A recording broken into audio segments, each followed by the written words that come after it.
Nous avons choisi de vous présenter Bouddha de médecine, que l'on désigne par toutes sortes de noms.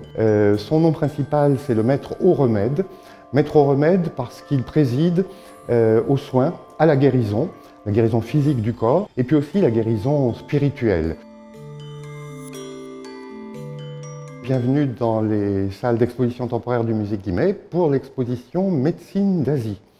Une exposition dans laquelle nous explorons trois grandes traditions médicales de l'Orient, la tradition indienne, la tradition himalayenne et la tradition extrême-orientale. La première partie de l'exposition est consacrée à l'histoire de ces traditions médicales.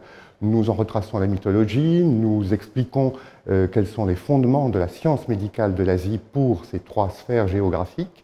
Et toujours dans cette première partie, nous illustrons le propos par quelques images de déités, de divinités bouddhiques, hindous ou taoïstes qui participent de ce monde médical de l'Asie, assez fascinant et encore grandement méconnu du public. Nous avons choisi de vous présenter le Bouddha de médecine, que l'on désigne par toutes sortes de noms.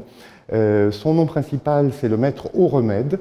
Maître au remède parce qu'il préside aux soins, à la guérison physique du corps lorsqu'il est affecté d'une pathologie, et puis aussi la guérison spirituelle, car en Asie, médecine et spiritualité font un couple, un doublé absolument indissociable. Le Bouddha de médecine est en fait une image qui ressemble point pour point au Bouddha, le Bouddha historique, celui qui a fondé la religion au 5e siècle avant Jésus-Christ. Et pour reconnaître le Bouddha de médecine par rapport au Bouddha historique, il faut observer un certain nombre de détails, notamment l'objet qu'il tient dans sa main gauche, qui est un vase à couvercle, censé contenir des médicaments qu'il dispense à ses fidèles. L'œuvre que vous observez ici est une pièce japonaise du XVIIIe ou du XIXe siècle.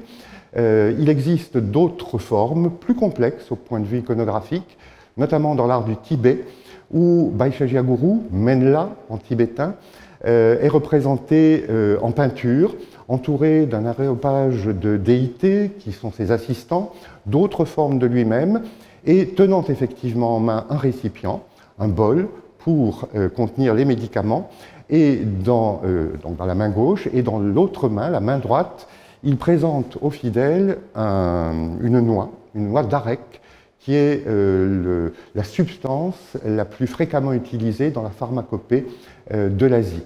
Cette noix d'arec est censée avoir toutes les vertus, des vertus purgatives, digestives. Quelques mots dont vous soyez affecté est susceptible d'être calmé, guéri par la noix d'arec. Nous vous donnons rendez-vous au musée Guimet, dans les salles d'exposition temporaire du Rez-de-Jardin, jusqu'au 18 septembre pour découvrir cette exposition Médecine d'Asie.